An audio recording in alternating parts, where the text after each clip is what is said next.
Manalangin po tayo.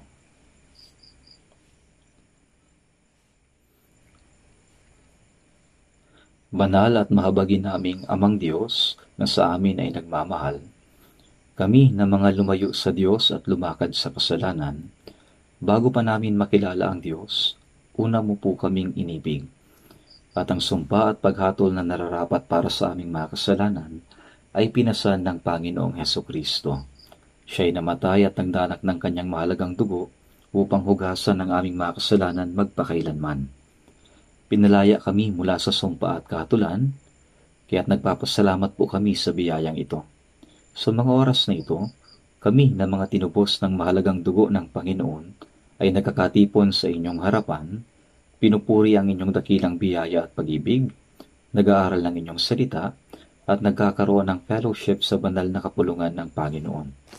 Naniniwala po kami na ang Panginoon ay kasama namin maging sa oras na ito.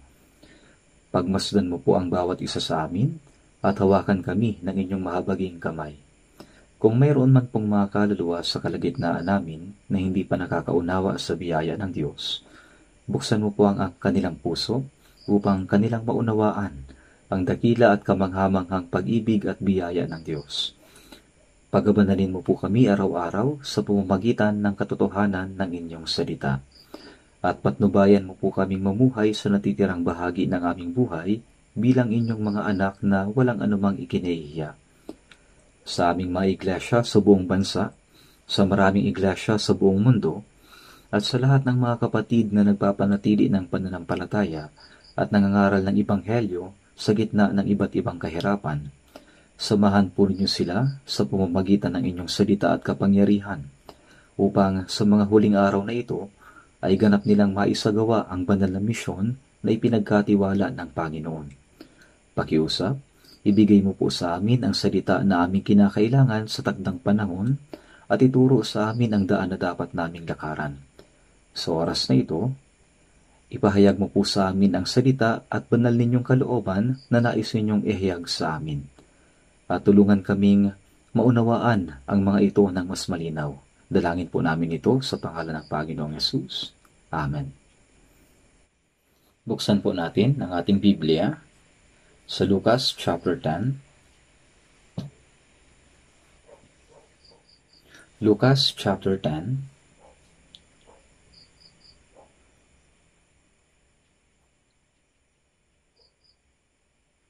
Mula verse 25 hanggang 37. Babasahin ko po.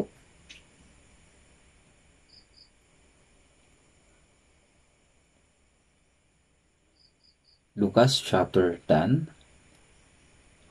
At may isang dalubhasa sa kautusan ang tumindig upang si Jesus ay subukin na nagsasabi, Guro, ano ang dapat kong gawin upang magmana ng buhay na walang hanggan? Sinabi niya sa kanya, Ano ba ang nakasulat sa kautusan? Ano ang nabasa mo? At sumagot siya, Ibigin mo ang Panginoon mong Diyos ng buong puso mo, ng buong kaluluwa mo, ng buong lakas mo, at ng buong pag-iisip mo, at ang iyong kapwa na gaya ng iyong sarili. At sinabi niya sa kanya, Tumpak ang sagot mo, gawin mo ito at mabubuhay ka. Subalit sa pagnanais niya na ipagmatuwid ang kanyang sarili, ay sinabi kay Jesus, At sino ang aking kapwa? Sumagot si Jesus, may isang taong bumaba mula sa Jerusalem patungo sa Jericho, at siya'y nahulog sa kamay ng mga tulisan. Hinubaran siya ng mga ito at binugbog. Pagkatapos ay umalis sila at iniwan siyang halos patay. At nagkataong bumababa sa daang iyon ng isang pari. Nang kaniyang makita ito, siya ay dumaan sa kabilang panig. Gayon din ang isang Levita. Nang dumating siya sa lugar na iyon at kanyang nakita ang taong iyon, siya ay dumaan sa kabilang panig. Subalit, ang isang Samaritano sa kanyang pagdalakbay ay dumating sa kanyang kinaroroonan, at nang kanyang makita ang taong iyon, siya ay nahabag. Kanyang nilapitan siya at tinalian ang kanyang mga sugat, at pagkatapos buhusan ng langis at alak, isinakay sa kanyang sariling hayop, siya ay dinala sa bahay panuluyan at inalagaan. Nang sumunod na araw, dumukot siya ng 2 denaryo at ibinigay sa may-ari ng bahay panuluyan. At sinabi niya, alagaan mo siya, at sa anumang karagdagan mo pang gastusin ay babayaran kita sa aking pagbabalik. Ano sa palagay mo? Alin sa tatlong ito ang naging kapwa-tao sa nahulog sa kamay ng mga tulisan? At sinabi niya, ang nagpakita ng habag sa kanya. Sinabi sa kanya ni Jesus, humayo ka at gayon din ang gawin mo.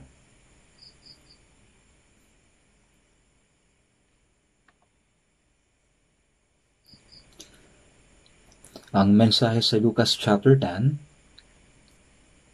ay nagbibigay sa atin ng isang napakahalagang aral.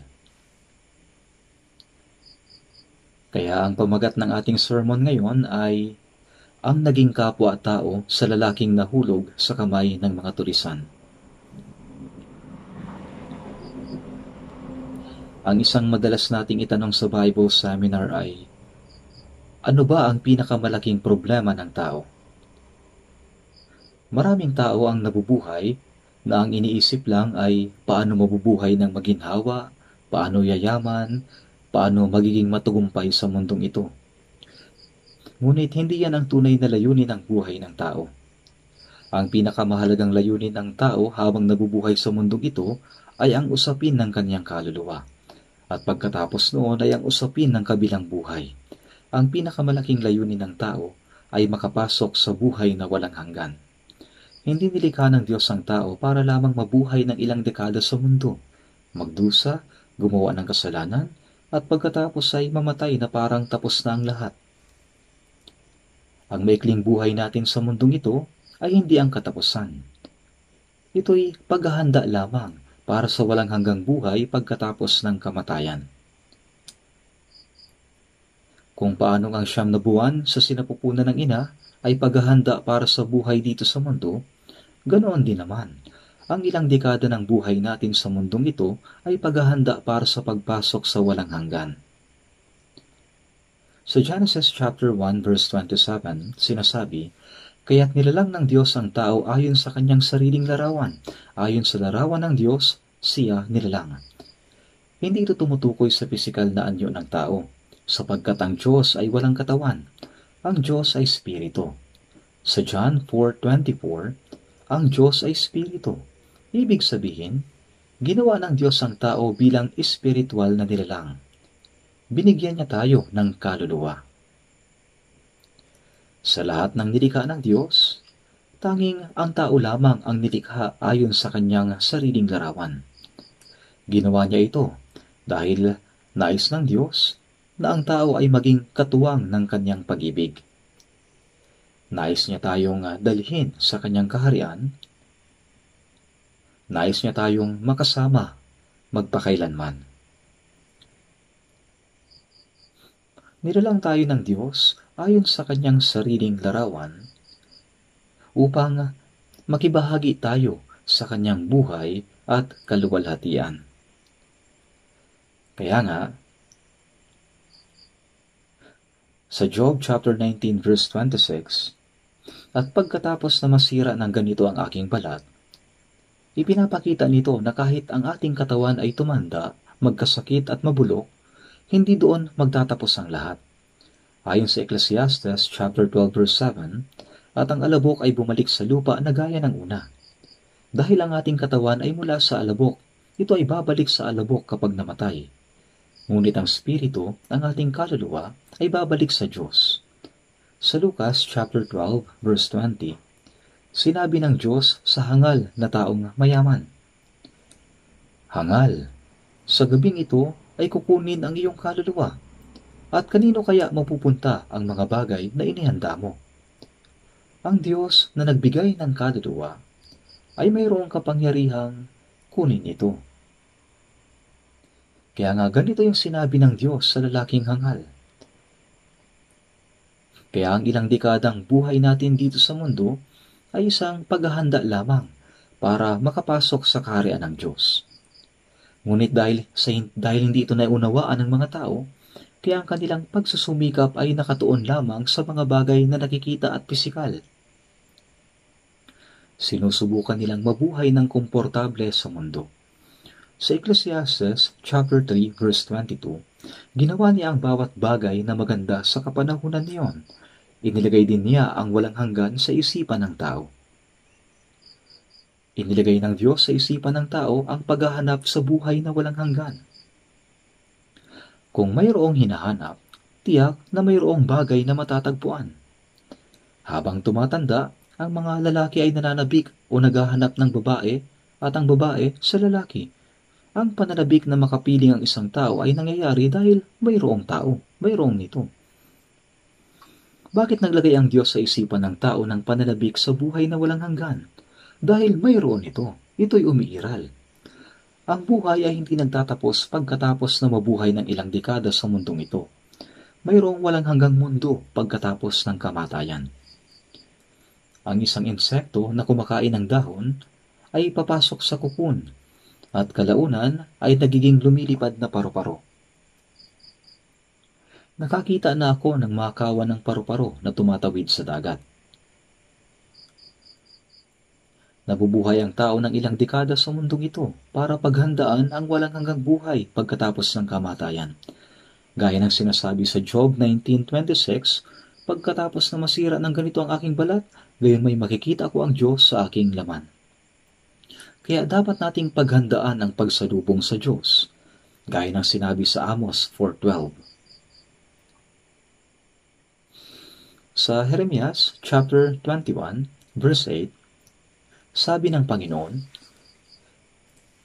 inilalagay ko sa harapan ninyo ang daan ng buhay at ang daan ng kamatayan. Ibig sabihin, sa harap ng bawat tao ay may dalawang daan. Daan tungo sa buhay na walang hanggan at daan tungo sa walang hanggang kapahamakan. Pagkatapos ng kamatayan, may dalawang mundo. Ang Biblia ay malinaw na nagtuturo tungkol dito. Ang mga taong tumanggap ng kaligtasan ay pupunta sa piling ng Diyos magpakailanman. Sila'y mamumuhay na kasama niya sa walang hanggang kaluwalhatian. Ngunit silang hindi naligtas. Silang tumanggi sa biyaya ng Diyos ay mawawalay sa Kanya at haharap sa walang hanggang kaparusahan. Sa Mateo chapter 25 verse 41, sinasabi na pagkatapos ay sasabihin niya sa mga nasa kaliwa, lumayo kayo sa akin, kayo mga isinumpa. Doon kayo sa apoy na walang hanggan na inihanda sa diablo at sa kanyang mga anghel. Ang impyerno ay hindi orihinal na nilikha para sa tao, kundi para sa mga nahulog na anghel. Bago likhain ng sangkatauhan, lumikha muna ang Diyos ng napakaraming bilang ng anghel. Kabilang sa mga ito, ang tatlong espesyal na anghel na sina Gabriel, Miguel at Lucifer. Tila hinati sa kanilang pamumuno ang kabuoang bilang ng mga anghel. Ayon sa Biblia, ang anghel na si Lucifer ay nilikha ng Diyos na lubhang napakaganda. Ngunit si Lucifer ay naging palalo at nagnais na maging tulad ng Diyos. Dahil sa kanyang pagmamataas, siya ay pinalayas ng Diyos mula sa langit, kasama ang 1/3 ng mga anghel na naimpluwensyahan niya. Sinubukan nilang maghimagsik laban sa Diyos, ngunit nabigo sila at sila ay itinapon palabas. Si Lucifer ang naging Satanas o Diablo, ang kaaway ng Diyos, at ang mga kasama niyang nahulog na anghel ay tinatawag na mga demonyo. Kaya sinabi sa Mateo chapter 25 verse 41, doon kayo sa apoy na walang hanggan na inihanda sa Diablo at sa kanyang mga anghel. Kaya pagkatapos ng kamatayan ay may dalawang patutunguhan. Buhay na walang hanggan o walang hanggang kahatulan. May pananagutan ng tao na pumili habang siya'y nabubuhay sa mundong ito. Ang tao, dapat nasa kanya ang pagpili. Kaya habang nabubuhay sa mundong ito, ayon sa talatang ating nabasa, may isang dalubhasa sa kautusan na tumindig upang si Jesus ay subukin na nagsasabi, Guro, anong dapat kong gawin upang magmana ng buhay na walang hanggan? Ang tanong niya ay tungkol sa pinakamahalagang usapin na dapat malaman ng tao. Dumating si Jesus upang iligtas ang mga makasalanang tao mula sa kapahamakan at bigyan sila ng buhay na walang hanggan. Kaya nga sa John 3:16 sinasabi, gayon na lamang ang pag-ibig ng Diyos sa sanlibutan na ibinigay niya ang kanyang tanging anak, upang ang sino mang sa kanya'y sumampalataya ay huwag mapahamak, kundi magkaroon ng buhay na walang hanggan. Sinugo ng Diyos si Jesus upang ang mga taong itinakda sa kahatulan ay huwag mapahamak, kundi magkaroon ng buhay na walang hanggan.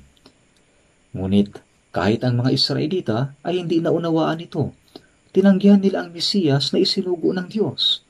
Dahil sa kasalanan iyon, ikinalat sila sa buong mundo.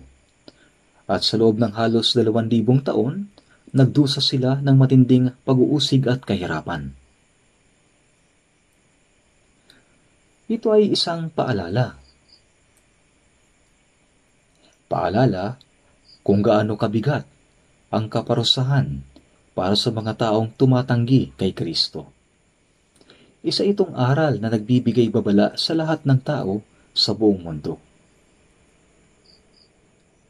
Kung gaano kabigat ang parusa sa pagtanggi kay Kristo. Dito,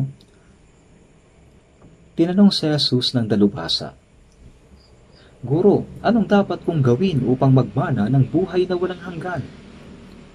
Ang isang taong naghahanap ng buhay na walang hanggan ay harap-harapang kinausap ang makapagbibigay nito sa kanya. Ngunit ang dalubhasang ito ay hindi nagtanong dahil nais niyang matuto, kundi gusto niyang subukan lamang si Jesus. Paano susubukin ng tao ang Diyos? Sa Deuteronomy chapter 6 verse 16, huwag ninyong susubukin ang Panginoon ninyong Diyos. Kaya, sinubukan nitong dalubhasa ng kautusan na subukin si Jesus.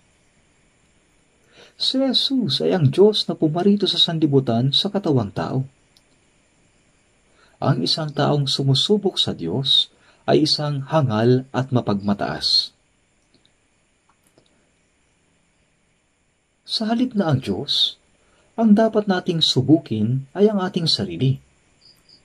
Sa 2 Korinto chapter 13 verse 5, siyasatin ninyo ang inyong mga sarili kung kayo'y nasa pananampalataya. Subukin ninyo ang inyong mga sarili. Hindi ba ninyo nalalaman na si Jesucristo ay nasa inyo? Malibang kayo nabigo sa pagsubok. Ito ay salita para sa mga mananampalataya. Kailangan nating masubok upang masiyasat ang ating pananampalataya. Kung ito ba ay kinikilala ng Diyos o hindi. Papaano? Sa Roma chapter 10 verse 17, ang pananampalataya ay nanggagaling sa pakikinig, at ang pakikinig ay sa pamamagitan ng salita ni Kristo. Maraming tao ang naniniwala sa Diyos, sa langit at impyerno, at maging sa pagkakaroon ng buhay na walang hanggan. Ngunit kailangan nating masubok ang ating pananampalataya kung ito ba ay talagang tinatanggap ng Diyos. Papaano? Sa pamamagitan ng pagsubok nito sa salita ng Diyos. Kung ang ating pananampalataya ay naaayon sa salita, ito ang pananampalatayang nagliligtas. At kung hindi, ito ay maling pananampalataya. Kaya dapat nating subukin ang ating pananampalataya sa pamamagitan ng salita. Siyasatin ninyo ang inyong sarili. Subukin ninyo ang inyong sarili. Maraming uri ng pananampalataya na binabanggit sa Biblia. Sa Santiago chapter 2, may patay na pananampalataya, napabayaang pananampalataya, walang kabuluhang pananampalataya, at wasak na pananampalataya. Ang lahat ng ito ay maling pananampalataya.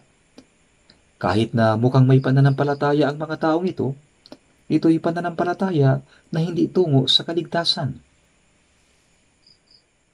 Nagsimula akong dumalo sa church noong ako'y nasa middle school. Hindi dahil sa gusto kong maniwala kay Jesus, kundi dahil Christian school ang aking pinapasukan. Doon, ang pagdalo ay talagang mandatory at nag-aaral kami ng Biblia tuwing linggo. Habang nag-aaral ako ng Biblia, naisip kong may Diyos talaga, may kaluluwa, at mayroong langit at impyerno. At naisip ko na hindi ako dapat mapunta sa impyerno. Kailangan kong mapunta sa langit. Kaya naging masigasig akong Kristiyano. Dumadalo sa morning prayers at minsan all-night prayers pa. Masipag akong nagbabasa ng Biblia at dumalo pa sa mga seminarya. Ako'y naging masigasig at pinagkatiwalaan akong mangaral sa rural church sa loob ng 2 taon. Nang panahong iyon, inakala kong mayroon akong malakas na pananampalataya. Ngunit nagkaroon ng problema. Nang tanungin ako kung ako'y ipinanganak ng muli, sumagot ako, "Oo, kaya nga ganito ang ginagawa ko, hindi ba?" Sa simula, ganun ang sagot ko. Pero talagang ako ba'y ipinanganak na muli? Ang pisikal na kapanganakan ay minsan lang sa buong buhay, at ang kapanganakan ng Espiritu, ang muling kapanganakan, ang tinatawag na born again, ay minsan din lang nangyayari. Kailan ako ipinanganak na muli? Paano ito nangyari? Nang pag-isipan ko ito ng mabuti, nawalan ako ng kumpiyansa. May mga panahon noon sa revival meetings na ako ay lubos na nagagalak, pero hindi yun ang tunay na batayan. Kaya sa huli, napagtanto ko na hindi pa talaga ako naipanganak na muli. Hindi ko ito masabi sa iba. Hindi ko rin maitanong kahit na kanino. Noong gabi ng October 30, 1962, bandang 8:00 ng gabi, doon ko tunay na naunawaan na ang krus na Jesus na matagal ko nang alam sa kaalaman ay may kaugnayan pala sa akin. Hindi ko lang ito naunawaan sa isip, kundi naunawaan ko sa aking budhi. Nang sandaling yon, nawala ang lahat ng pagdududa at pangamba. Sa wakas, naniwala ako ng buong puso. Nang araw na yon, ako ay naligtas at ipinanganak na muli. Siyempre, ang buhay ko bago at pagkatapos ng karanasang iyon ay magkaiba. Kaya't, bagamat pareho itong tinatawag na pananampalataya, may pagkakaiba sa pagitan ng paniniwala na bunga lamang ng kaalaman at ng paniniwala na bunga ng pagkaunawa mula sa banal na spirito. Kaya nga sa Kawikaan 14:12, mayroong daan na tila matuwid sa isang tao, ngunit mga daang tungo sa kamatayan ang dulo nito. Sa iba, mukha itong daan papuntang langit, ngunit kamatayan ang dulo nito. Maraming tao nag-iisip na ang pagiging masigasig sa simbahan ay sapat na upang matawag na pananampalataya. Sila'y masigasig sa panalangin, sa pagdilingkod, sa pagbibigay ng kaloob, at sa pamumuhay ng mabuti. Ngunit kung hindi nila tunay na nakikilala ang daan ng kaligtasan ayon sa salita ng Diyos, sila'y nasa panganib pa rin ng espiritual na pagkawasak. Kaya iniisip ng marami na ang pagiging masigasig sa mga bagay ng relihiyon ay nangangahulugan na sila ay may mabuting pananampalataya, na dahil doon ay papasok sila sa langit at tatanggap ng gantimpala.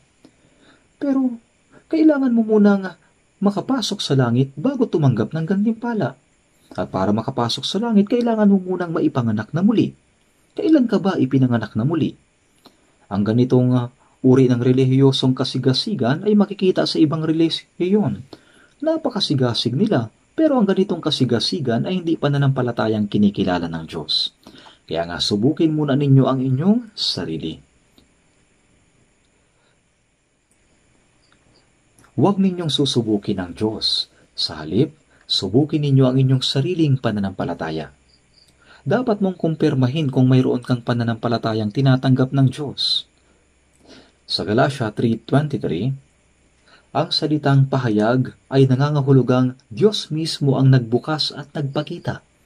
Ibig sabihin, ang Diyos ang nagbubukas ng ating puso upang maunawaan natin ang kanyang salita. At sa pagkaunawang iyon, tayo ay nananampalataya. Sa Colosas chapter 1 verse 6, na dumating sa inyo mula ng araw na inyong marinig at maunawaan ang biyaya ng Diyos sa katotohanan. Ibig sabihin, nang marinig ninyo ang ebanghelyo ng kaligtasan, yun ang araw na inyong naunawaan ang biyaya ng Diyos. Sa unang Tesalonica chapter 1 verse 5, sapagkat ang aming ebanghelyo ay hindi dumating sa inyo sa salita lamang, kundi sa kapangyarihan din at sa Espiritu Santo at sa lubos na pagtitiwala.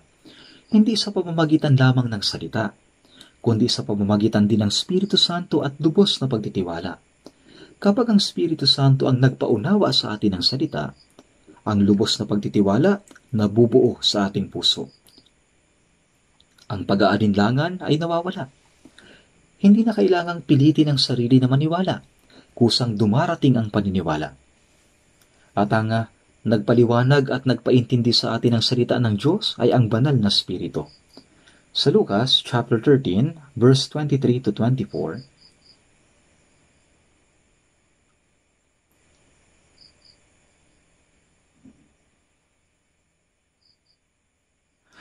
may isang taong nagtanong kay Jesus, Panginoon,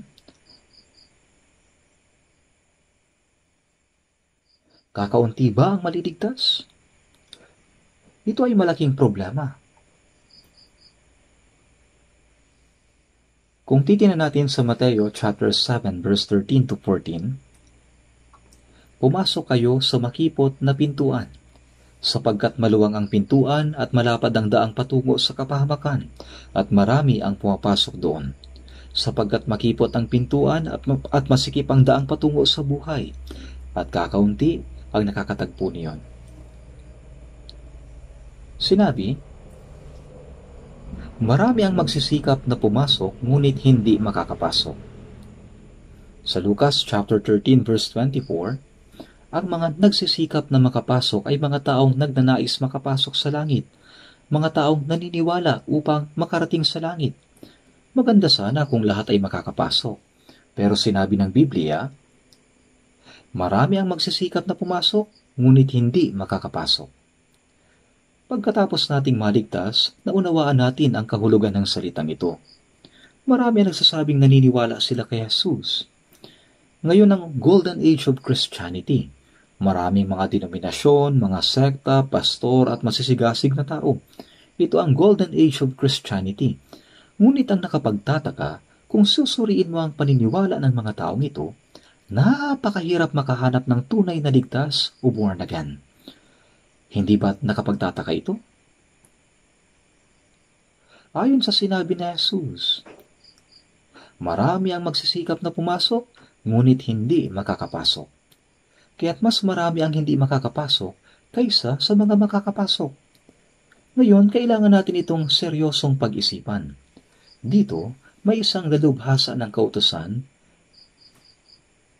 Siya'y lumapit, dala ang tanong tungkol sa buhay na walang hanggan. Ngunit, mayroon siyang dalawang malaking pagkakamali. Una, ang layunin niya ay subukin si Jesus, hindi upang matutunan ang katotohanan.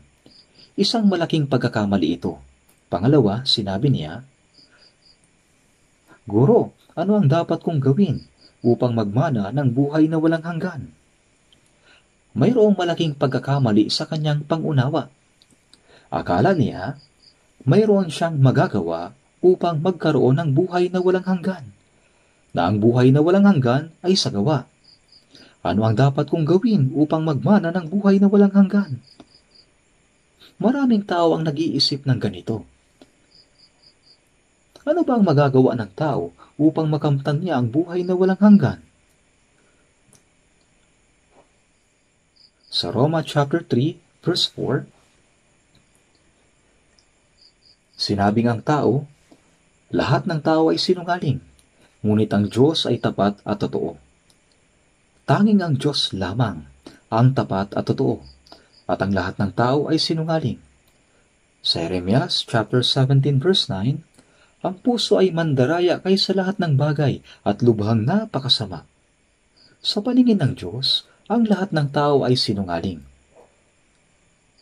Kaya nga sinasabi sa Roma chapter 3 verse 20 na walang taong ituturing na ganap sa paningin niya. Walang sino mang itinuturing na ganap sa pamamagitan ng pagsunod sa kautusan. Sapagkat sa pamamagitan ng kautusan ay ang pagkakilala ng kasalanan. Kung susubukan ng isang tao na sundin ang kautusan, maunawaan niyang siya'y nagkasala na. Walang sino man ang mapupunta sa langit sa pamamagitan ng pagsunod sa kautusan. Sa Galatia chapter 5 verse 4, kayo'y hiwalay kay Kristo, kayo mga nagnanais ariing ganap sa pamamagitan ng kautusan, nahulog kayo mula sa biyaya. Ang salitang kayo'y hiwalay kay Kristo at nahulog mula sa biyaya, ibig sabihin mapupunta sa impyerno. Maraming tao ang nagsasabi, wow, mabuti ang pananampalataya niya. Siguradong makakapasok siya sa langit. Sabi nila, ngunit ano ba ang sinasabi ng Biblia? Kayo'y hiwalay kay Kristo, nahulog kayo mula sa biyaya. Ito ay katulad ng isang taong nahulog sa tubig at hindi marunong lumangoy. Ngunit nagpupumilit na mabuhay sa pamamagitan ng kanyang sariling lakas. Paano siya mabubuhay?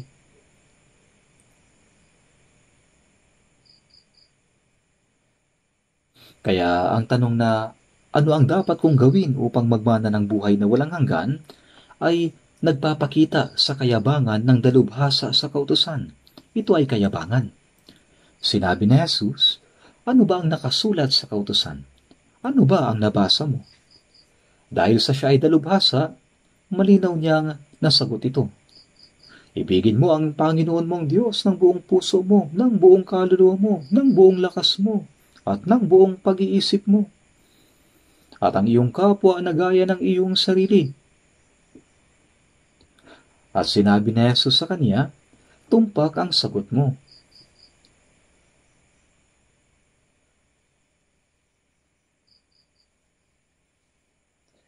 Sinabi ni Jesus, gawin mo ito at mabubuhay ka. Gawin mo ito. Sapagkat hindi sapat na alam mo ang kautusan.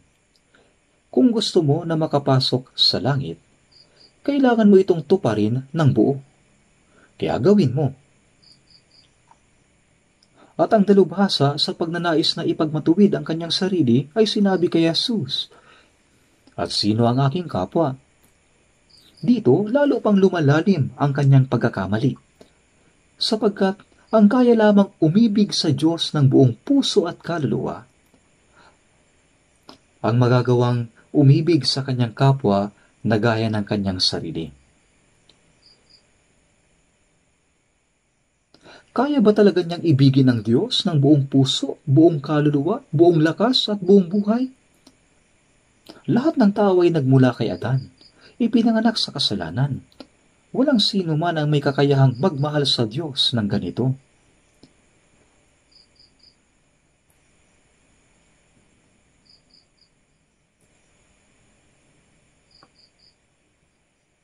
Dapat niyang maunawaan na siya ay isang makasalanang hiwalay at malayo sa Diyos. Ngunit sinabi ng dalubhasa ng kautusan, oo, natupad ko na ang lahat ng mga yan. Ang pagmamahal sa Diyos na hindi nakikita, dahil nga hindi natin siya nakikita, ay dapat makita sa pamamagitan ng ibigin mo ang iyong kapwa na gaya ng iyong sarili.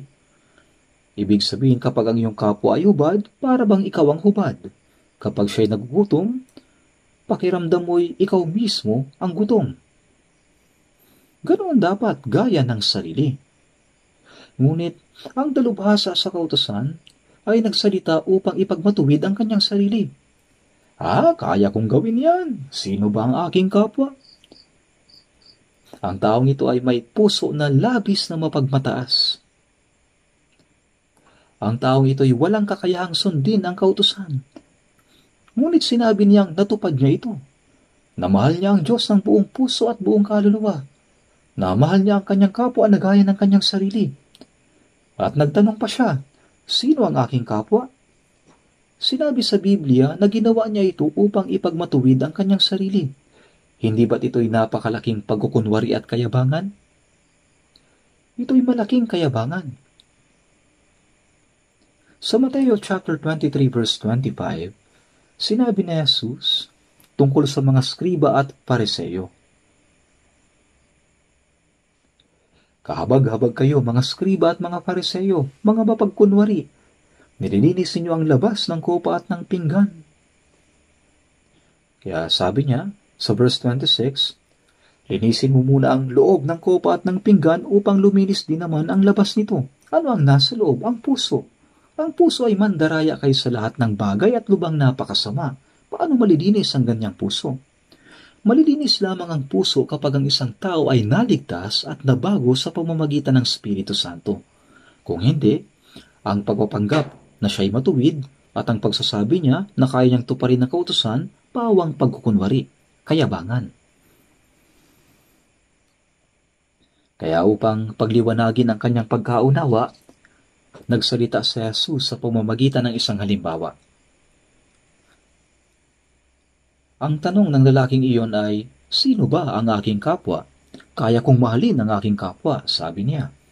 Sa verse 30, sumagot si Jesus, "May isang taong bumaba mula sa Jerusalem patungo sa Jericho at siya'y nahulog sa kamay ng mga tulisan. Hinubaran siya ng mga ito at binugbog. Pagkatapos ay umalis sila at iniwan siyang halos patay." Ang Jerusalem ay banal na lungsod, ang lugar ng templo ng Diyos. Ang pagbaba mula sa Jerusalem patungong Jericho ay larawan ng paglayo mula sa presensya ng Diyos. Ngunit umalis siya mula sa Jerusalem at bumaba papunta saan? Patungong Jericho. Ang Jericho ay isang bayan na isinumpa noon pa man. Kung lokasyon ng pag-uusapan, ang Jerusalem ay nasa taas na 762 meters above sea level. Isa itong mataas na lugar. Samantalang ang Jericho ay nasa 250 meters below sea level. At kung bababa pa ng kaunti, naroon ang Dead Sea na nasa 398 meters below sea level.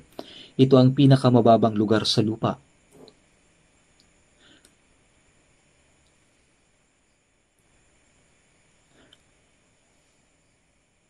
Ako mismo ay bumaba sa daang iyon mula Jerusalem patungong Jericho, sakay ng sasakyan. Nakaraan na ako doon. Paliko-liko ang daan, paikot-ikot, halos walang mga puno, malalaking tipak ng bato ang madadaanan.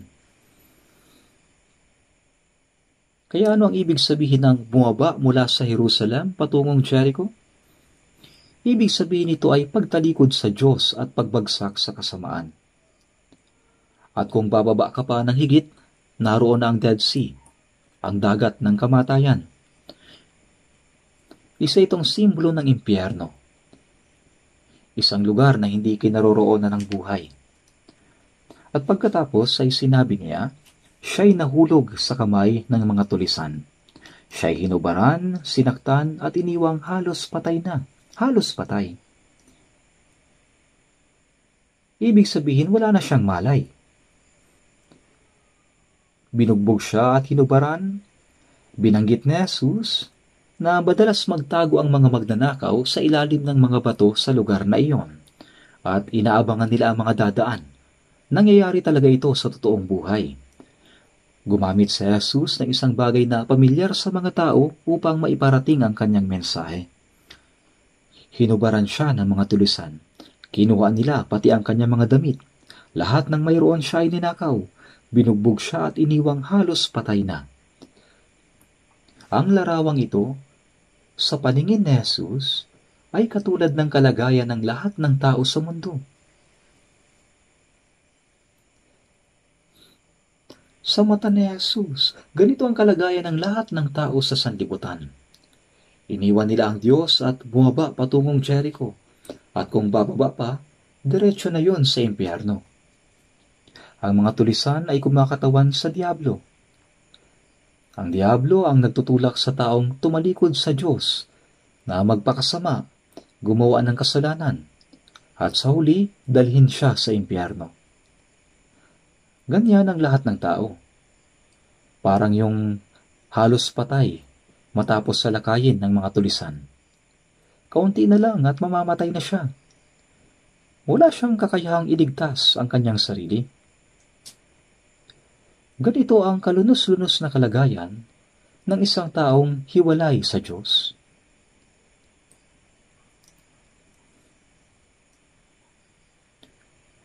Ang dalubhasa sa kautusan, gusto niyang ipagmatuwid ang kanyang sarili, kaya nagtanong siya, "Sino ang aking kapwa?" Pero bakit ibinahagi ni Jesus ang kwento tungkol sa taong nahulog sa kamay ng mga tulisan? Para bang sinasabi niya, ikaw na dalubhasa sa kautusan. Alamin mo na ito ang iyong kalagayan. Alam mo ba kung sino ka sa harap ng Diyos? Isa kang taong nahulog sa kamay ng mga tulisan, na halos mamatay na.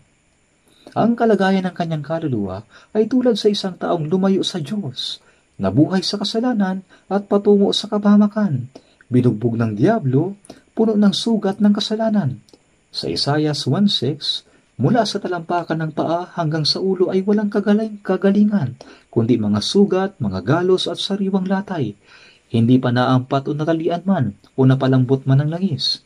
Ganyan ang paglalarawan ng kaawa-awang kalagayan ng mga tao sa Israel. At sa Apokalipsis chapter 3 verse 17, tungkol sa iglesia ng Laodicea, sinasabi, "Ako'y mayaman at naging mariwasa at hindi ako nangangailangan ng sinuman," sabi nila. Ngunit hindi mo nalalamang ikaw ay aba, kahabag-habag, maralita, bulag at hubad.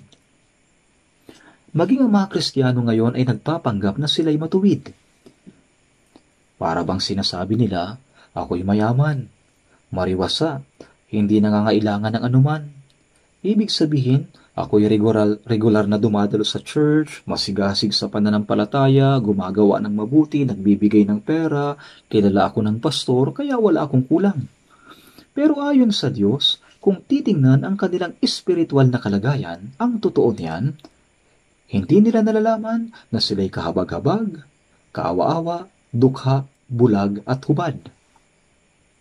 Ang kalagayan ng mga Israelita noon at ng iglesia sa Laodicea ay kumakatawan sa Kristyanismo sa kasalukuyang panahon. Iniisip nila sa kanilang sarili, "Ako'y mayaman, mariwasa, hindi nangangailangan ng anuman." Ang isang makasalanang patungong impyerno ay nag-aakalang uupo siya sa unahang bahagi ng langit. Ang taong binugbog ng mga tulisan, siya'y unti-unti nang namamatay. Tama po ba? Kung pababayaan siya, mamamatay talaga siya. At wala siyang kakayahang iligtas ang sarili niya. Ngunit sa Lucas chapter 10 verse 31, at nagkataong bumababa sa daang iyon ang isang pari. Nang kanyang makita ito, siya ay dumaan sa kabilang panig. Ang pari ay isang taong namamagitan sa Diyos at sa bayan. Nagdarasal at naghahandog ng mga alay para sa kanila. Isipin mo, yung taong sugatan, halos mamatay na, sigaw ng sigaw, "Aray, tulungan niyo ako!" Tapos, ayun, may paparating.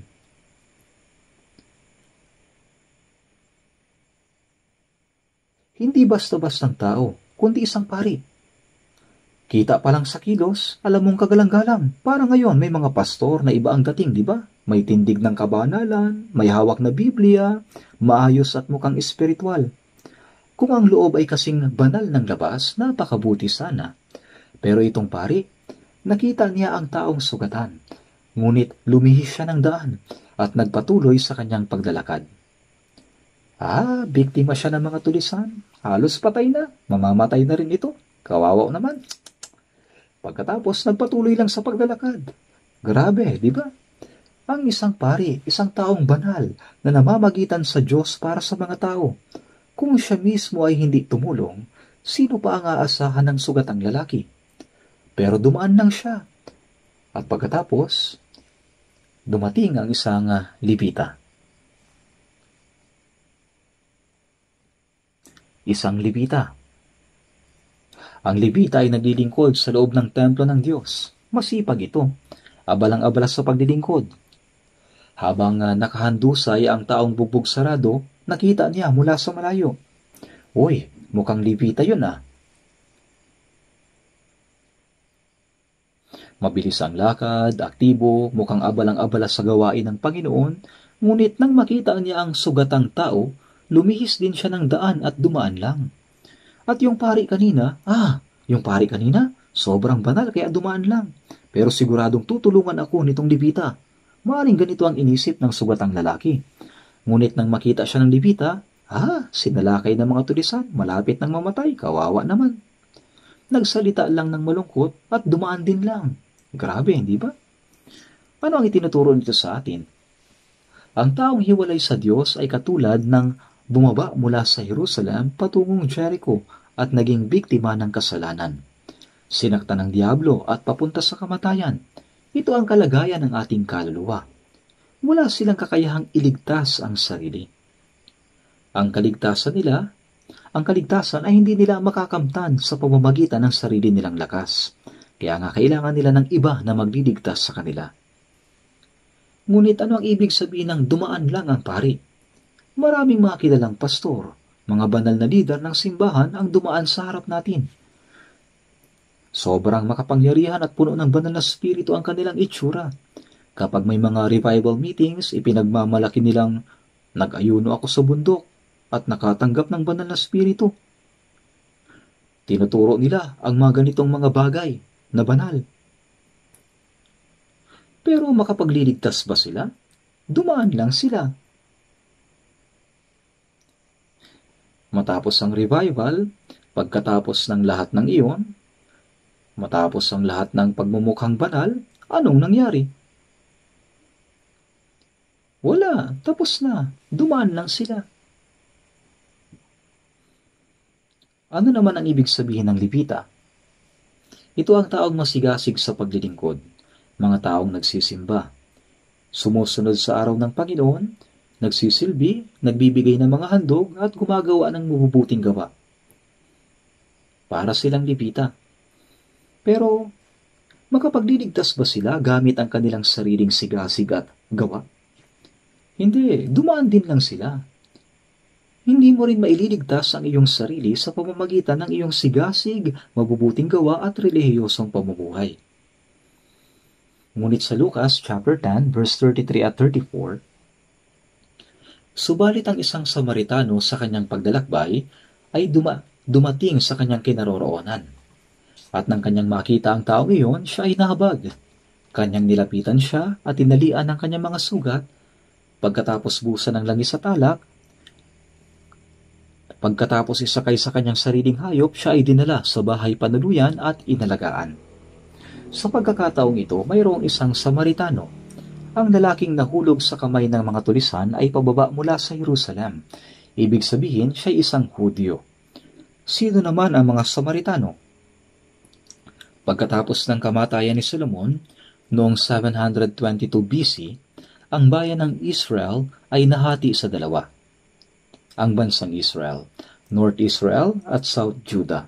Ang North Israel ay sinakop ng Assyria noong 722 BC. Pagkatapos, ang mga tao ng Assyria at ang mga tao ng Israel ay nagsanib sila. Sa Biblia, makikita ang sumasamba sila sa Diyos, ngunit sumasamba din sa ibang mga Diyos na hindi nila alam kung saan ang galing.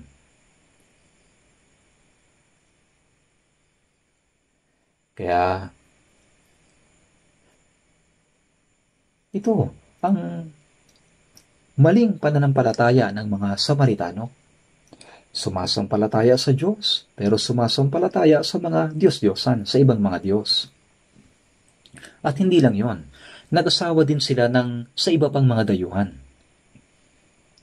Kaya ang kanilang mga anak ay may iba't ibang lahi.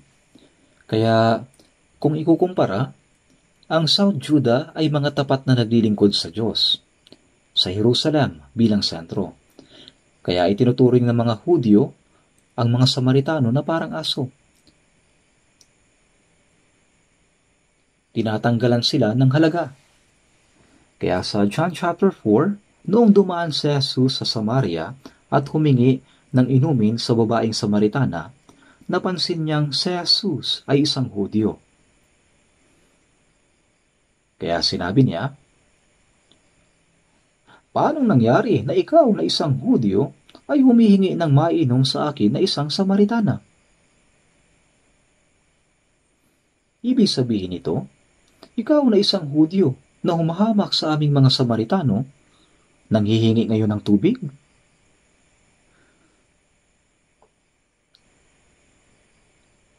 Sa John chapter 4 verse 9, sapagkat hindi nakikisama ang Hudyo sa mga Samaritano. At sa John chapter 8 verse 48, sumagot ang mga Hudyo sa kanya, "Hindi ba tama ang aming sinabi na ikaw ay isang Samaritano at mayroon kang demonyo?" Ang mga Hudyo, habang nilalait nila si Jesus, ay sinabing, "Ikaw ay isang Samaritano at may demonyo." Sinabi nila kay Jesus. Kaya sumagot si Jesus, Ako'y walang demonyo, kundi pinararangalan ko ang aking ama, at inyong sinisira ang aking karangalan. Ang pari at ang Levita ay lumagpas lamang sa lalaki. Kung ang Samaritano ay may sama ng loob laban sa Hudyo na tinambangan ng mga tulisan, maaring sinabi niya, "Oy, ikaw na Hudyo, kung ituring mo kami ay parang aso, o ngayon tingnan mo ang sarili mo." Siguro ganun ang sinabi niya. Ngunit nang kanyang makita ang taong iyon, siya ay nahabag. Kanyang nilapitan siya. Tinalian ang kanyang mga sugat, pagkatapos buhusan ng langis at alak. Pagkatapos, isinakay sa kanyang sariling hayop, at siya ay dinala sa bahay panuluyan at inalagaan. Ang Samaritanong ito ay tumutukoy kay Jesus.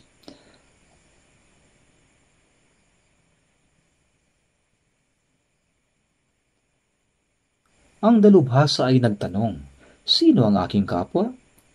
Kaya't tinanong din ni Jesus ang dalubhasa. Ang sinabi ni Jesus ay, "Alam mo ba kung anong uri ka ng tao? Ikaw ay tulad ng isang tao na nakatagpo ng mga magnanakaw at malapit nang mamatay."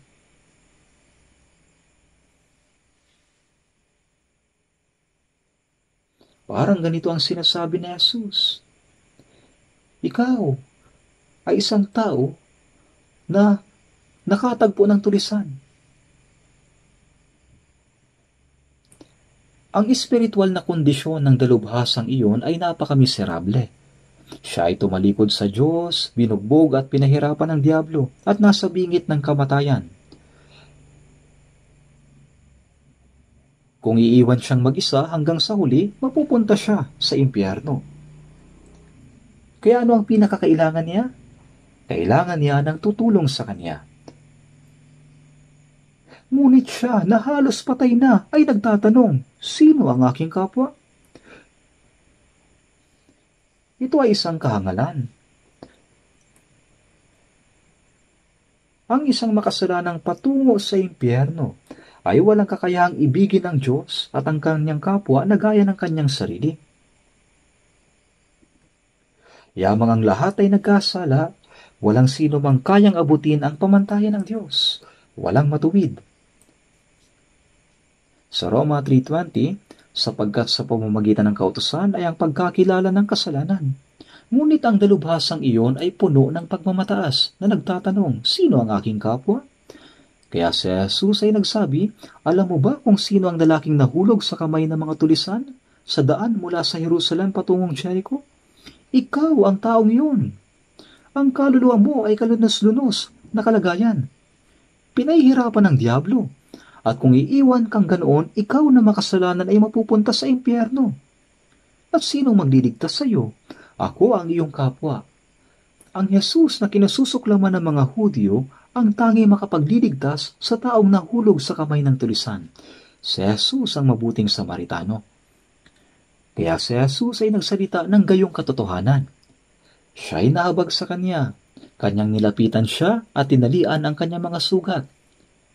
Ibig sabihin, ano ang makapagpapagaling sa sugat na dulot ng kasalanan? Langis at alak. Sa kasulatan, ang alak ay sumisimbolo sa dugo ni Jesus. Bago mamatay si Jesus sa krus, kinuha niya ang kopa ng alak at sinabi, "Uminom kayong lahat nito, sapagkat ito ang aking dugo ng tipan na nabubuhos dahil sa marami sa ikapagpapatawad ng mga kasalanan." Kung wala ang banal na dugo ng Panginoong Jesus, walang mapapatawad na kasalanan. Sa unang Pedro chapter 1 verse 18 at 19, nalalaman ninyong kayo tinubos mula sa inyong walang kabuluhang paraan ng pamumuhay na minana ninyo sa inyong mga ninuno, hindi na mga bagay na nasisira tulad ng pilak o gunto, kundi ng mahalagang dugo ni Kristo. Gaya ng korderong walang kapintasan at walang dungis. Walang dungis, ibig sabihin si Jesus na walang kasalanan at banal, na tulad ng isang kordero, ay namatay para sa mga makasalanan, nagdanak ng kanyang dugo upang patawarin ang ating mga kasalanan. Kaya ang dugo ay tumutukoy sa mahalagang dugo ng Panginoon. Ito yung alak. At ang langis ay tumutukoy sa banal na spirito. Sino ang tumutulong sa atin upang malaman ang katotohanan na napatawad na ang ating mga kasalanan sa pamamagitan ng dugo? Ito ang Espiritu Santo. Ang aking sala'y hinugasan, langit sa akin ay binuksan. Tama, hinugasan na sa dugo. At ang Espiritu ang nagpapatotoo. Sa John chapter 15 verse 26, ang Espiritu ng katotohanan na mula sa Ama, siya ang magpapatotoo tungkol sa akin. Ang pangunahing gawain ng Espiritu Santo ay magpatotoo sa atin na ang Panginoon, sa pamamagitan ng kanyang kamatayan sa krus at pagdanak ng kanyang dugo, ay pinatawad na ang lahat ng ating mga kasalanan magpakailanman. Kaya mga sugat ay binuhusan ng langis at alak. Ibig sabihin, ang dugo ng Panginoon na dumanak sa krus at Espiritu Santo na nagpaunawa sa atin ng katotohanan. Ito ang nagpagaling sa ating mga sugat. Ito ang itinuturo sa atin. Kaya, itong langis at alak, ginagamit ito ng mga tao noon araw-araw. Ang langis ay para sa pagkain, alak para sa inumin.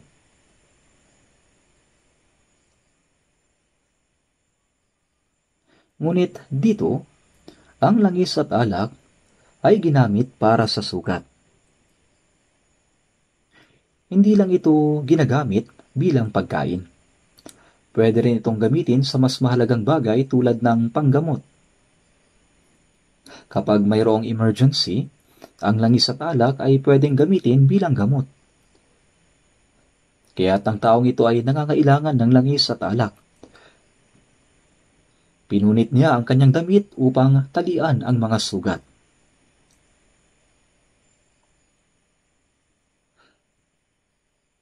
Ang paghilom ng mga sugat na dulot ng ating kasalanan ay nangyayari sa pamamagitan ng banal na spirito.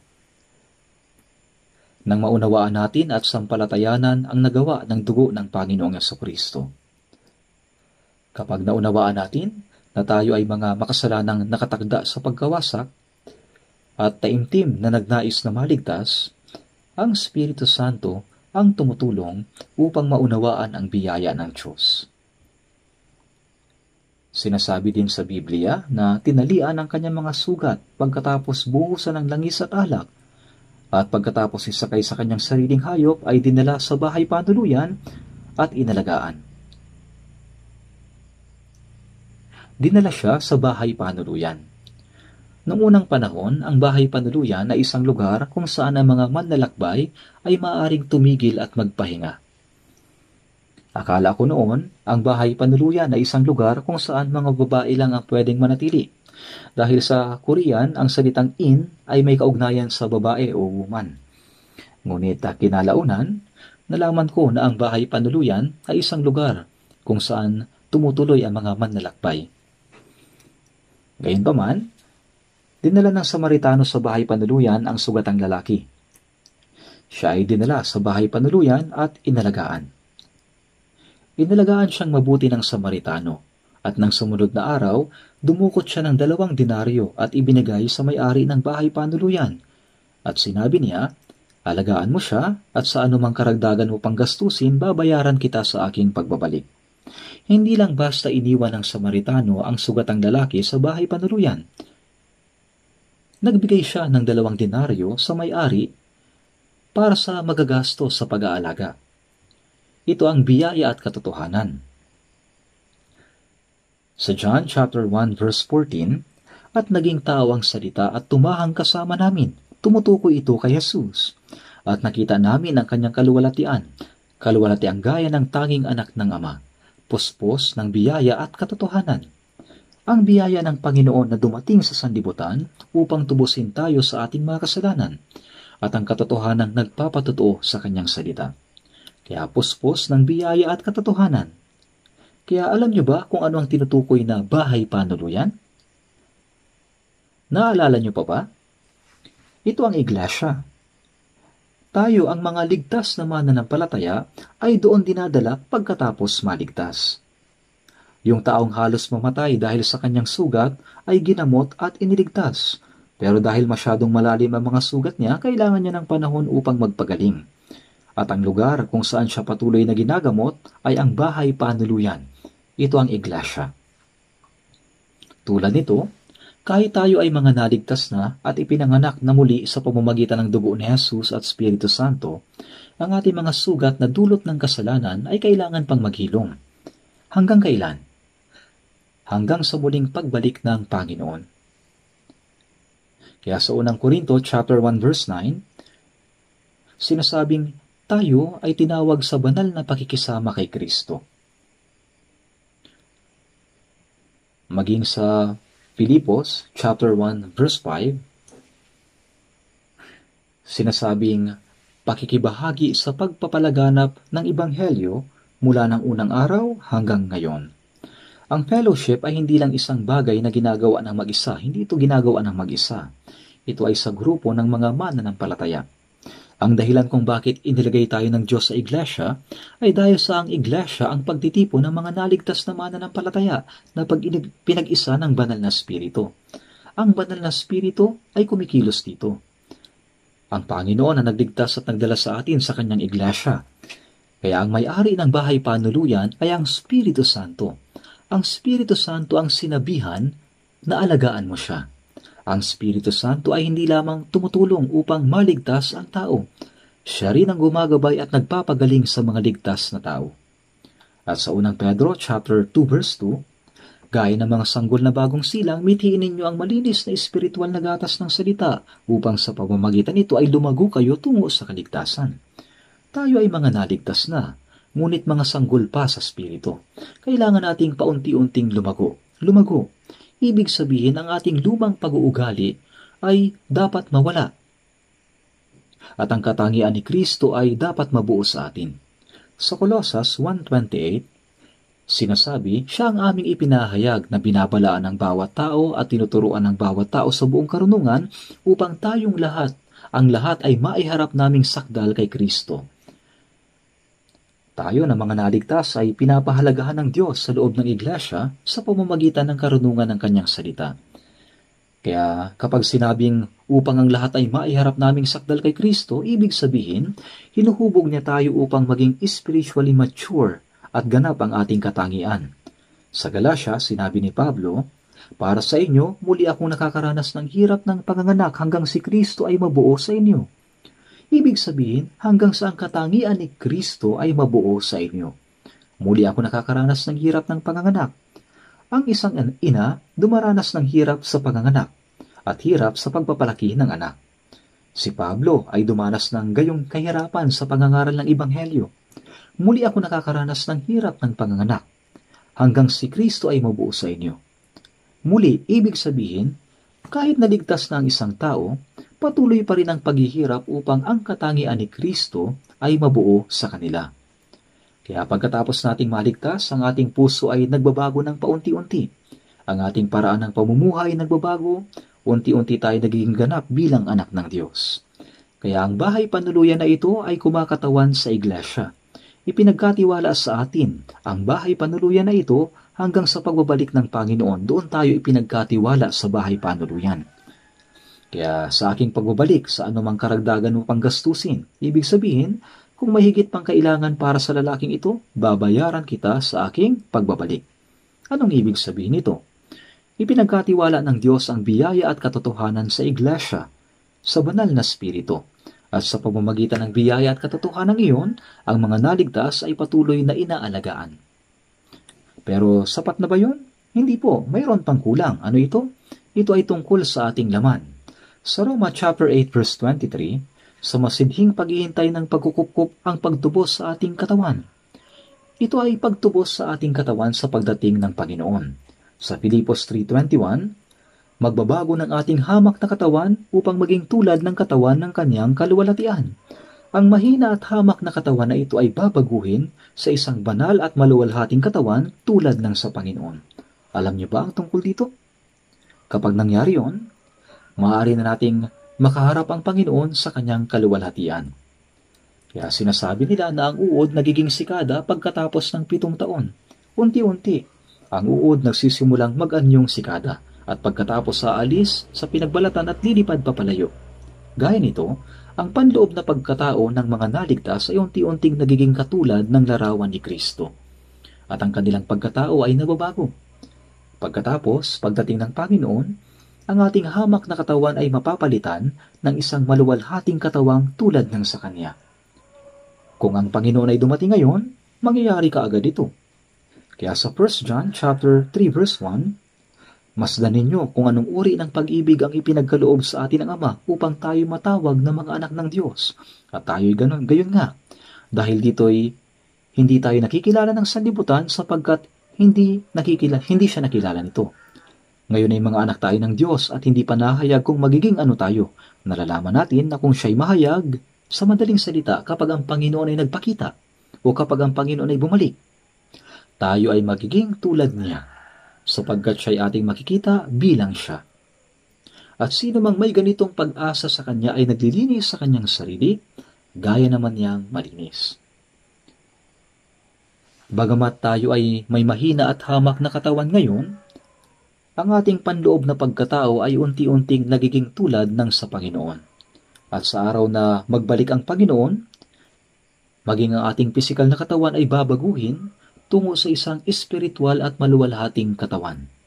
Kailangan tayong baguhin tungo sa isang maluwalhating katawan upang salubungin ang Panginoon na darating sa kaluwalhatian.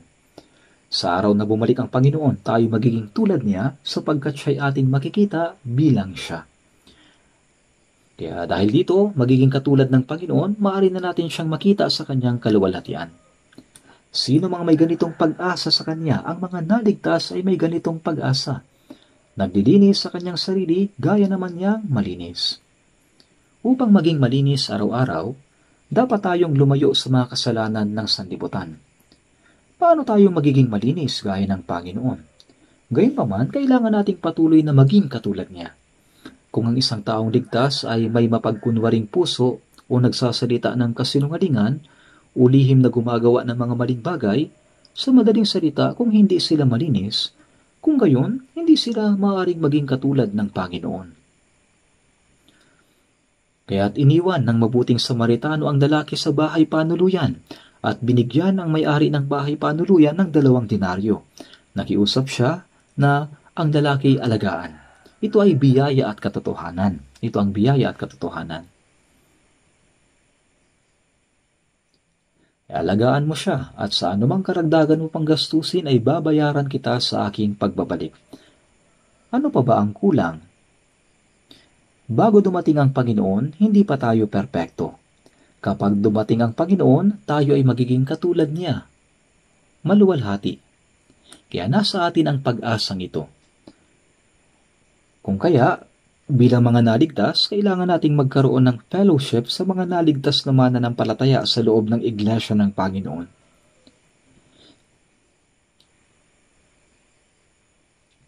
Kaya,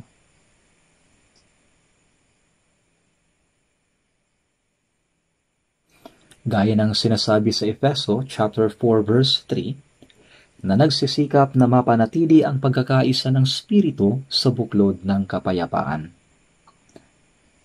Sa pagkakaisa, ang spiritual na biyaya binibigay. Lumalago ang ating pananampalataya at dito tayo iniingatan ng Diyos at ginagabayan tayo ng banal na Espiritu at nagbibigay daan sa atin upang mabuhay sa natitirang bahagi ng ating buhay para sa Panginoon. Kaya sa pagkakaisa, gaya ng sinasabi sa awit 116 verse 12, ano ang aking isusukli sa Panginoon? Sa lahat niyang kabutihan para sa akin. Bago tayo naligtas, ang mabuhay ng maayos, kumain ng maayos lamang ang iniisip natin. Lahat tungkol sa sarili. Kahit may pagdurusa, para sa sarili lang. Lahat ay para sa ating sarili. Ngunit ngayon, gaya ng sinabi sa Roma 14, verse 7 at 8, walang sino man sa atin ang nabubuhay sa kanyang sarili at walang sino mang namamatay sa kanyang sarili. Kung nabubuhay tayo, sa Panginoon tayo nabubuhay. If I live for you. If I die for you. I belong to you in life or death. Dahil mabuhay man tayo mamatay, tayo ay sa Panginoon. Sa unang Korinto chapter 6, at kayo ay hindi sa inyong sarili. Kayo ay binili sa isang halaga. Ang aking katawan at kaluluwa ay hindi na sa akin. Ito'y sa Panginoon na. Ito ay binili na sa isang malaking halaga. Kaya't luwalhatiin ninyo ng inyong katawan ang Diyos. Dapat nating malaman na ang natitirang bahagi ng ating buhay ay para na sa paglilingkod sa Panginoon na sa atin ay nagligtas, upang bigyan ng kasiyahan ng Diyos, para magbigay ng kaluwalhatian sa Diyos. Kaya kung kayo man ay kumakain o uminom, o anuman ang inyong ginagawa, gawin ninyo ang lahat sa ikaluluwalhati ng Diyos. Dapat nating itakda ito bilang layunin ng ating buhay. Kahit ligtas na, ang mamuhay ayon sa ating sariling kagustuhan, kaginhawaan at kalayawan, hindi ito bahagi ng buhay ng isang Kristiyano. Sa unang Korinto chapter 7 verse 32, kung paano niya mabibigyang kasiyahan ang Panginoon. Kaya nga sa ikalawang Korinto chapter 5 verse 9, sinabi ni Apostol Pablo, maging nasa tahanan o malayo sa tahanan, ang aming mithiin ay ang bigyan siya ng kasiyahan. Ganyan ang buhay ng isang Kristiyano. Kung ikaw ay tunay na naligtas, dapat mamuhay ka sa ganitong paraan. Kung paano tayo mamuhay pagkatapos maligtas ay binanggit sa ikalawang Korinto chapter 5 verse 10. Sinasabi, lahat ay kailangang humarap sa oras na iyon, sa araw na dumating ang Panginoon, sa hukuman ni Kristo, upang bawat isa ay tumanggap ng kabayaran sa mga bagay na ginawa niya sa pamamagitan ng katawan, maging mabuti man o masama. Kaya ang pamumuhay natin pagkatapos ng kaligtasan hanggang sa pagharap ng Panginoon ay pananagutan natin. Kung tayo ay namuhay ayon sa kalooban ng Panginoon o sa sarili nating kalooban. Kung tayo ay namuhay na sumusunod sa Espiritu o sa laman. Kung tayo ay sumunod o sumuway sa salita ng Diyos. Yan ang tinutukoy na mabuti o masama. Iba ito sa moral na kabutihan o kasamaan ng tao sa mundong ito.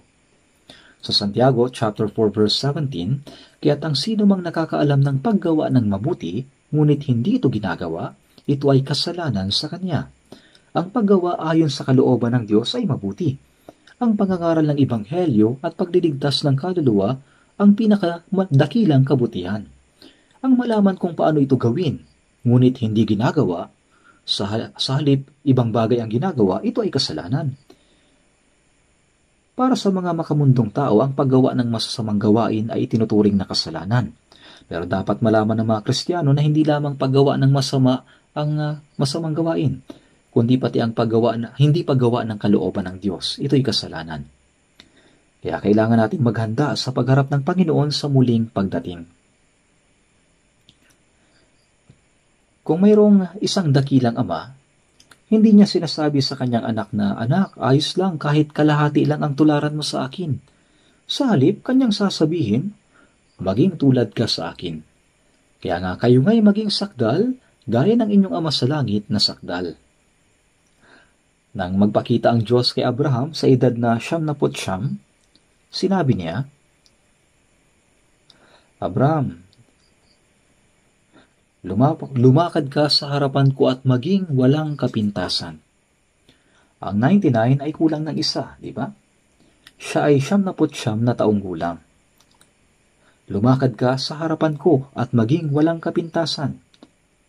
Nang siya ay maging 100 taong gulang, ibinigay sa kanya ng Diyos si Isaac, ang kanyang kaisa-isang anak. Habang tayo ay nagiging sakdal, marami ding bagay ang nais na ibigay sa atin ng Diyos. Gaano man kalaki ang gustong ibigay ng ama sa kanyang anak, kung ang anak ay wala pa sa hustong gulang, ano kaya mangyayari kung ibibigay niya ito wala pa sa hustong gulang? Sasayangin niya lang ang lahat. Dapat itong ibigay kapag kaya na niya itong gamitin. Kaya ang inaasahan ng Diyos mula sa ating mga naligtas ay alalahanin natin na tayo ay mga anak ng Diyos. Tayo ay mga taong haharap sa Panginoon sa lalong madaling panahon. Mula sa araw na tayo naligtas hanggang sa araw na tayo ay humarap sa Panginoon, kung paano tayo nabuhay ay mahayag sa hukuman ni Kristo. Ang mga mapupunta sa impyerno, gaya ng sinabi sa Revelation 20 verse 12, ay hahatulan ayon sa kanilang mga gawa. tatanggap sila ng parusa sa impyerno ayon sa mga kasalanan kanilang ginawa. Para sa mga ligtas, kung paano sila namuhay pagkatapos ng kaligtasan, ay mahayag lahat pagdating ng Panginoon. Pagkatapos ano ang mangyayari? Ito ang tinatawag na gantimpala. Ito ang hukuman para sa gantimpala. Bagaman iisa lang ang kaligtasang tinanggap natin, magkakaiba ang kaluwalhatiang matatanggap natin. Sinasabi ng iba, bakit pa ako magnanais ng kaluwalhatian? Masaya na ako na makaupo sa pinakahuling upuan sa langit.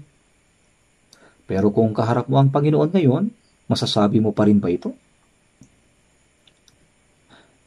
Kung alam ko lang sana, namuhay sana akong mas masikap at matuwid para sa Panginoon. Kahangalan ng pagpunta ko sa mga walang kabuluhang pagnanasa ng laman sa mundo. Malamang pagsisisihan mo ng labis dahil wala ng pagkakataon.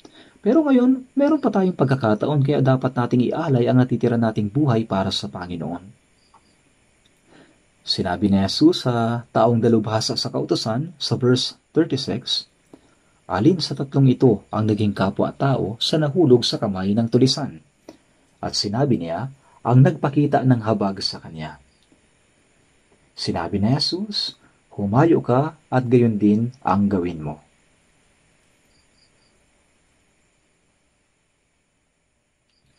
Sino sa tatlong ito?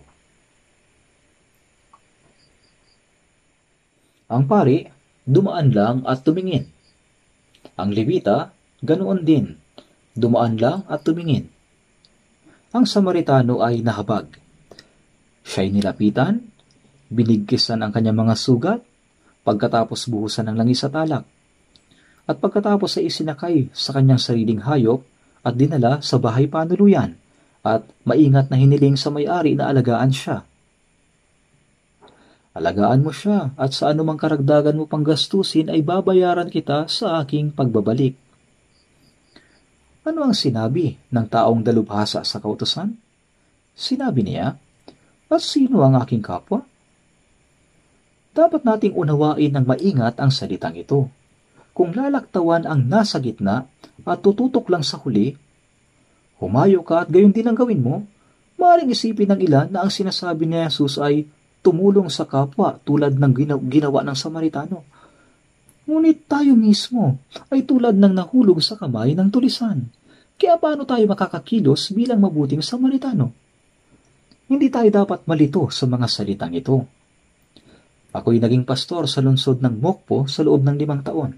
May isang chairman ng malaking high school doon. Siya ay elder sa simbahan. Sinabi niya sa akin na itinuturo niya ang Lucas chapter 10 sa kanyang mga estudyante na sinasabi niya, kayo rin dapat maging tulad ng Samaritano. Sa Lucas chapter 10, sinasabi niya kung paanong pinagaling ng mabuting Samaritano ang lalaking nahulog sa kamay ng tulisan, dapat din kayong gumawa ng mabuti. May pagmamalaki niyang sinabi ito. Kaya, sinabi ko sa aking sarili, teka, hindi yan ang ibig sabihin ng verse na ito. Sino ba ang naging kapwa-tao ng lalaking nahulog sa kamay ng tulisan?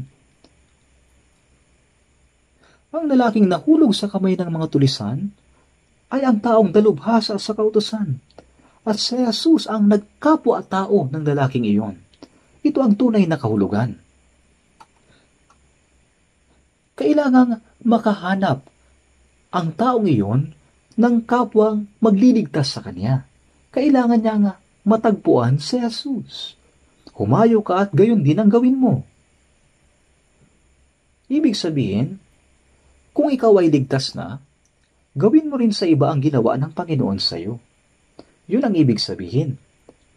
Ang taong ligtas ay magiging ikalawang mabuting Samaritano. Magagawa natin iyon upang iligtas ang ibang kaluluwa. Kaya, kailangan mo munang maligtas sa biyaya ng Panginoon. Gaya ng sinasabi sa unang Juan, chapter 2, verse 6, ang nagsasabing siya'y nananatili sa kanya ay nararapat ding lumakad gaya ng kanyang paglakad. Ibig sabihin, ang nananatili sa Panginoon ay lumalakad sa daan na nilakaran ng Panginoon. Gaya ng ginawa niya sa akin at gaya ng ginagawa niya. Ano ba ang magagawa ng isang taong hindi paligtas? Ang mga salitang ito ay para sa mga ligtas. Kung naunawaan mo ang biyayang ginawa sa iyo ng Panginoon, gawin mo rin sa iba. Gawin mo rin ito sa iba. Kaya't ang taong tumanggap na ng kaligtasan ay dapat kumilos na tulad ng mabuting Samaritano na tumulong sa taong nahulog sa kamay ng tulisan. Mga taong hindi pa mananampalataya. Paano inililigtas ng Panginoon ang kaluluwa ng isang tao? Hindi ba't gumagamit siya ng mga taong naligtas upang magligtas ng iba? Sabi sa Roma chapter 10, verse 14 at 15, paano sila sasampalataya sa Kanya na hindi nila napakinggan? At paano sila makikinig kung walang mangangaral? At paano sila mangangaral kung hindi sila sinugo? Kahit na si Jesus ay namatay sa krus at pinatawad ang ating mga kasalanan magpakailanman, kung hindi ito ipapangaral, walang mananampalataya. Sino ngayon ang dapat na mangaral nito?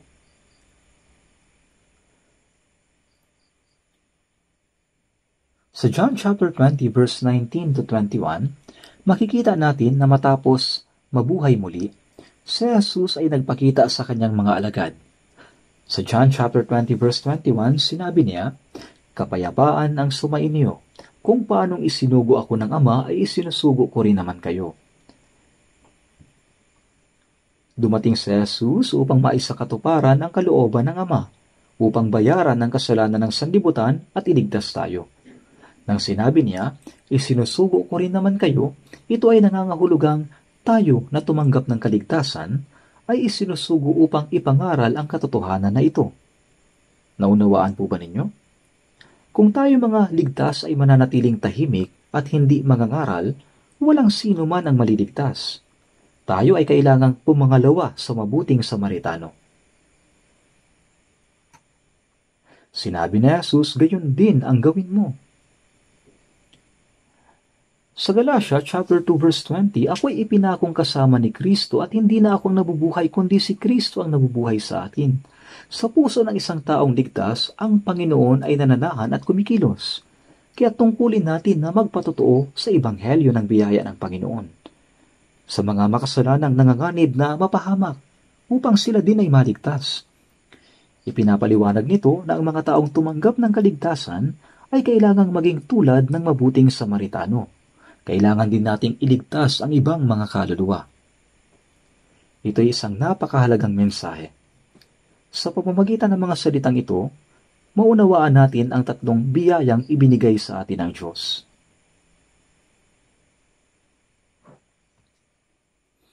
Una, iniligtas niya ang ating kaluluwa. Ang paglalagay ng langis at alak sa mga sugat ay nangangahulugang ang sugat ng ating mga kasalanan ay pinagaling na ng dugo ng Panginoon at ng banal na Espiritu. Kung walang dugo, ang ating kaluluwa ay hindi maaaring gumaling. Ang banal na Espiritu ang nagpapaunawa sa atin na ang dugo ng Panginoon nagpatawad na sa ating mga kasalanan magpakailanman. Kapag ito ay tunay na naunawaan, dito natatanggap ang kaligtasan.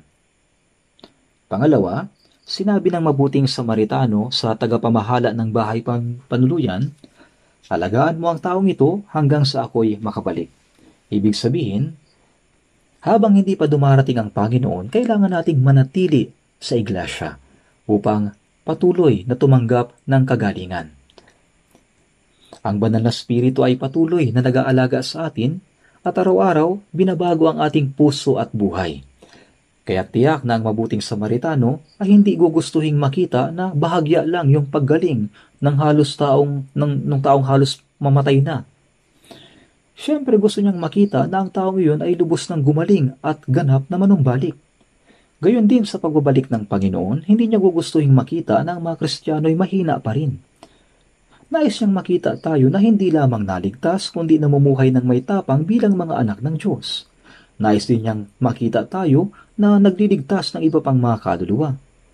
Kaya ang pangalawang bagay na ito, tayong lahat ay kailangang patuloy na tumanggap ng pangangalaga ng banal na Espiritu sa loob ng iglesia.